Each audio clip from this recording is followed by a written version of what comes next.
पूजा। आशा माता की पूजा। आशा माता का व्रत फागुन शुक्ल पक्ष प्रतिभा से लेकर अष्टमी के दिन किसी भी शुभ दिन कर लेना चाहिए। व्रत के दिन एक पटरे पर जल का लोटा रखे, लोटे पर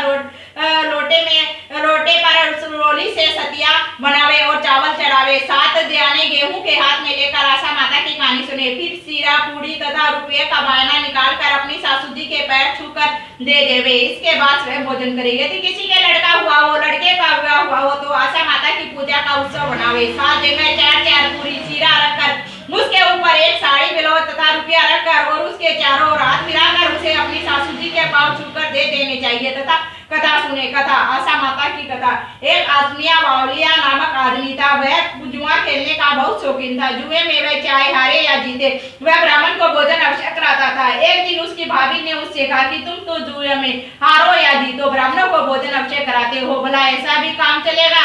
यह सुनकर आसमिया बावलिया घर छोड़कर निकल गया। घर से निकलने के बाद वह घूमता हुआ एक शहर में पहुंचा और आशा माता का नाम लेकर एक स्थान पर बैठ गया। उसके शहर में पूछने की खबर उस समय फैल गई कि बहुत ऊंचा जुआ खेलने वाला आदमी आया है। यह समाचार राजा ने सुना तो उसने आसमिया बावलिया को जुआ खेलने के लिए बुलाया। जुए में राजा अपना राजपाट सब हार गया और बावलिया उस शहर का राजा बनकर राज्य करने लगा। उधर आसमिया बावलिया के घर पर खाने को अन्न भी न रहा, अतः उसके घर के सब लोग उसे ढूंढने निकल पड़े और ढूंढते ढूंढते उसी शहर में पहुंचे।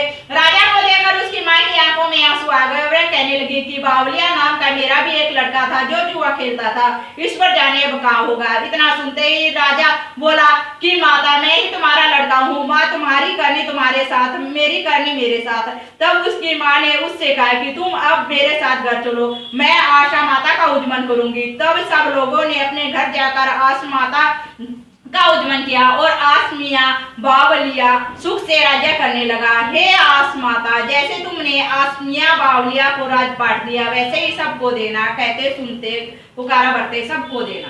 बोलो आसमिया माता की जय। आस माता की जय।